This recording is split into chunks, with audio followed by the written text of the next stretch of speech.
Hello, welcome to my very first impressions on an up-and-coming game, Cuisineer. As you can see, I am dressed for the occasion, but we're about to transform really soon. And in 1, 2, 3! Ta-da! I also made this palm hoodie in celebration of the launch, which you can download for free on my Ko-fi page. So I just finished a 7-hour gameplay of Cuisineer, and I'm about to give you a little rundown of my first impressions, what I loved about the game, what I wish it had, and some things that maybe will help you when you're starting out.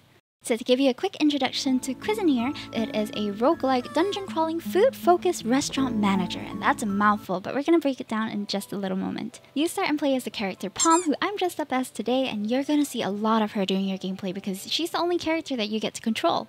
So Palm goes back to her hometown and realizes she has inherited from her parents an old restaurant that used to be run by them, as well as crippling debt.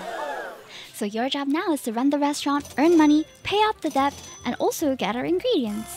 However, Palm isn't really well versed in the whole world of suppliers and stuff like that, so she goes to what she knows, which is adventuring. Explore different dungeons in various levels and gather materials and ingredients in order to build your restaurant up and cook the food that your customers will want. Along the way, you're going to encounter lots of fetch quests that will help you to unlock more recipes, to earn you more money, and also just to introduce you to the culinary world of Southeast Asia. Some comparisons I've heard being made are to Cult of the Lamb for the dungeon roguelike type gameplay, as well as Hades, Restauranteur, which I personally haven't played but I hear is quite similar, and Dave the Diver, where you have to gather materials and then manage your restaurant. There is no controller support yet from my experience, but I hear that it works well with the Steam Deck, so you can try it out there if you want something a bit more handheld. You can set the difficulty from normal, mild, and bland, depending on what kind of challenge you want for yourself.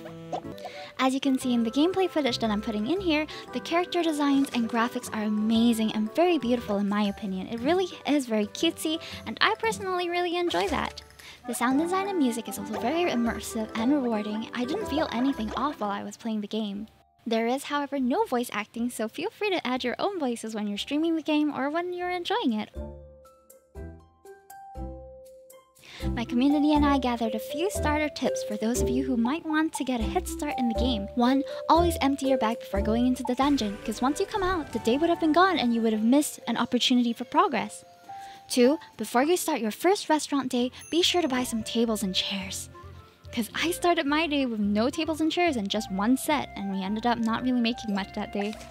Number 3, in my opinion, the first upgrades that you should be getting are for the bag, which you can get at the tailors. The merchants will change over the day, so you gotta look out for the alpaca-looking NPC, and then the fridge. Number 4, you can hit the Kailan monsters. So when you go into the dungeon, there will be monsters who will be kind of like turrets and stand in a certain place and shoot fireballs at you. You can hit those. Number 5, kill the pigs. Those are the ones which drop fatty meat and tough meat, which will sell for more during your gameplay. Number 6, sleep on time. Now I know a lot of us struggle with that, gamers, but to avoid a debuff of 18%, make sure you go to bed on time before the clock hits 00.00. Number 7, there is a healing item in the game that you can get from the boba store. Do get your boba and stock up if you're going to go deep into the dungeon or fight a boss. Number 8, some ingredients can only be found deeper in the dungeon, and I didn't know this when I was playing the demo, because I was wandering the floors and not being able to find the staircase. I just thought that was it. But you can actually find a staircase somewhere on that huge map to go deeper into the dungeon and get better materials. Number 9. Now I don't know why I didn't know this when I started playing it, but you can open and close the restaurant any time of the day. You can start right in the morning and end right after lunch. It's up to you. You're the owner. I thought that when you open the restaurant, you had to go through the whole day. I didn't realize you could close it in the middle. Number 10, you have a ranged attack. If you use a right click, you can throw a dish as the default one, but you can also switch it out for a different weapon later in the game. And that's all 10 starter tips that we've gathered for you guys. I hope it helps. Now, in this last part of the video, I'm not sure whether there will be updates at the time that you're watching it, but I wanted to make a list of features that I hope to see in future updates of Cuisineer.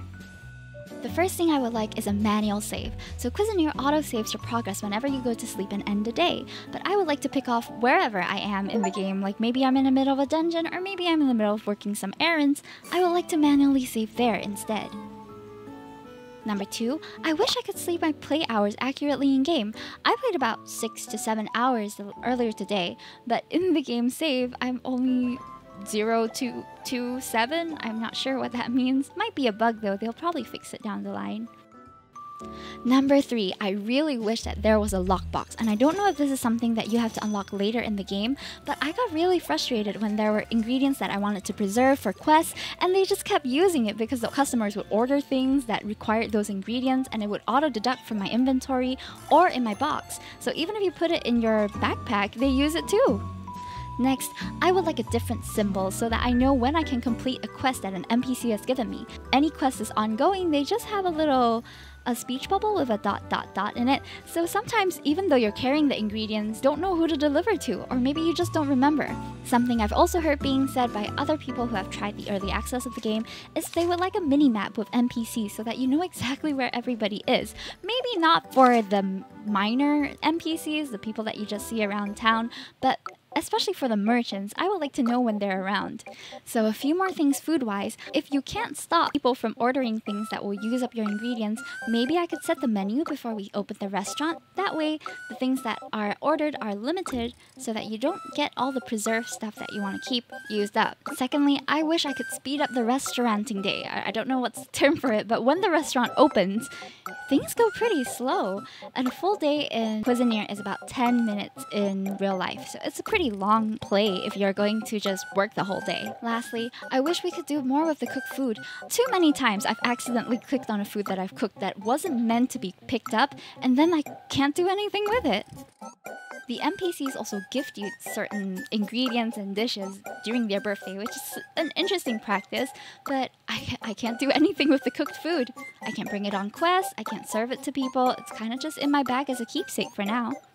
With all that in mind, I hope you enjoyed our first impressions video of Cuisineer. I think this is a great game if you like something chill, something with a sort of repetitive routine to it where you go into the dungeon, come out, manage your restaurant. There's a lot of focus on the gameplay mechanics in this game, and it's a very smooth experience for something that's just in beta. So big shoutouts to Marvelous, Exceed, Battle Brew Productions. I'm really looking forward to what else this game has to offer in future updates, and I really want plushies with the cute characters and monsters in the game. Thank you for watching this review video. I hope you enjoyed it. Like, comment, subscribe, all that good stuff, and I'll see you live on Twitch on another day. Bye!